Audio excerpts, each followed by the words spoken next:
নরম তুলতুলে পাকা কাঁঠালের পিঠা অনেক মজার। হাতের কাছে থাকা উপকরণ দিয়েই আজকে পিঠা তৈরি করে দেখাবো।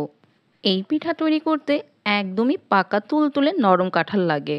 পাকা কাঁঠালের পিঠাটা এতটাই সফট আর ফ্লাফি হয়, মুখে দিতেই মিশে যাবে। এর স্বাদ মুখ থেকে সরাতে পারবেন না, এতটাই মজার। আজকে আমাদের গাছ পাকা কাঁঠাল দিয়ে আপনাদের তৈরি করে দেখাবো এই পিঠা। এই পিঠা তৈরি করতে নরম কাঁঠালটা নিতে হবে। নরম কাঁঠালটা দিয়ে কিন্তু এই পিঠাটা একদম পারফেক্ট হয়। তবে শক্ত কাঁঠাল দিয়ে কিন্তু এই পিঠাটা একদমই ভালো হবে না। তো আমি চলে এসেছি কাঁঠাল নিতে। এখানে দেখেন অনেক কাঁঠাল হয়ে আছে। তো এখান থেকে আমি একটা নরম পাকা কাঁঠাল নিব, যেই কাঁঠালের কোষগুলো একদম নরম তুলতুলে হবে।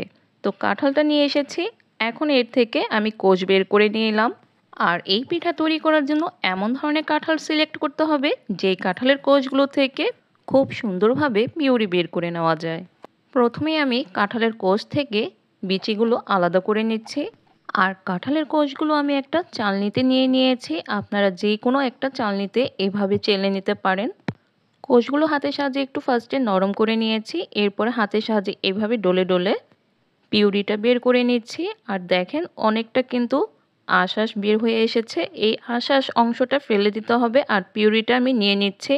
কাঁঠাল থেকে কিন্তু কাঁঠালের রস বা পিউরিটা নেওয়াটা খুবই সহজ। তো আমার এখানে কিন্তু পিউরিটা নেওয়া হয়ে গিয়েছে। এখন ছাঁকনি থেকে পিউরিটা নিয়ে নিলাম। প্রথমে দিয়ে দিচ্ছি মেজারমেন্ট কাপের 1 কাপ চাউলের গুঁড়া আর 1/3 কাপ ময়দা, আর দিয়ে দিব 1/2 কাপ চিনি। চিনিটা আপনারা আপনাদের টেস্ট মতো দিয়ে নেবেন, তবে এই পিঠাটা একটু বেশি মিষ্টি হলে খেতে ভালো লাগে। আর দিয়ে দিলাম সামান্য একটু লবণ। লবণটা আপনাদের টেস্ট মতো দিয়ে নেবেন। কাঁঠালের পিঠাটা একটু মিষ্টিটা বুঝে দিতে হবে, যেহেতু কাঁঠালও মিষ্টি হয়ে থাকে। আর আমাদের গাছের কাঁঠালটা কিন্তু প্রচণ্ড মিষ্টি ছিল। কাঁঠালের সাথে উপকরণগুলো মাখিয়ে নিয়েছি। এখন দিয়ে দিচ্ছি 1/3 কাপ কোরানো নারকেল। এখন হাতের সাহায্যে নারকেলটাকেও মিশিয়ে ঢাকনা দিয়ে ঢেকে 15 মিনিটের জন্য রেখে দিব। 15 মিনিট পর কাঁঠালের মিশ্রণটা একটা ব্লেন্ডার জারে ঢেলে নিয়েছি। এখন এতে দিয়ে দিচ্ছি 1/2 কাপ পানি। এবার ভালো মতো ব্লেন্ড করে নিয়েছি। কাঁঠালের পিঠার গোলাটা আমি খুব সুন্দর মতো ব্লেন্ড করে একটা পাত্রে ঢেলে নিয়েছি। দেখেন এর ঘনত্বটা ঠিক এরকম হবে। এই পিঠার গোলাটা একদম ঘন বা পাতলা হওয়া যাবে না, মিডিয়ামভাবেই রাখতে হবে। নিশ্চয়ই গোলাটা দেখে বুঝতে পারছেন। এখন এই পিঠার গোলাটাকে আমি আরও 20 মিনিটের জন্য ঢাকনা দিয়ে ঢেকে রেস্টে রেখে দেব।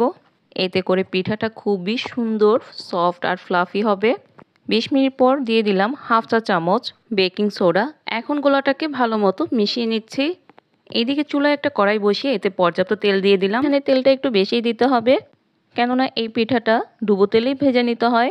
এখন একটা কাপে কিছুটা গোলা নিয়ে গরম তেলে পিঠাটা দিয়ে দিচ্ছি। তেলটাকে কিন্তু আগে থেকেই ভালো মতো গরম করে নিতে হবে। এরপর চুলার আঁচটা একটু কমিয়ে তারপর গোলাটা দিয়ে দিতে হবে।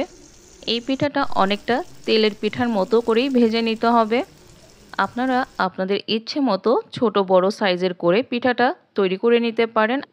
আমি একটু ছোট সাইজের করেই পিঠাটা ভেজে নিয়েছি, এতে করে দেখতে খুব ভালো লাগে।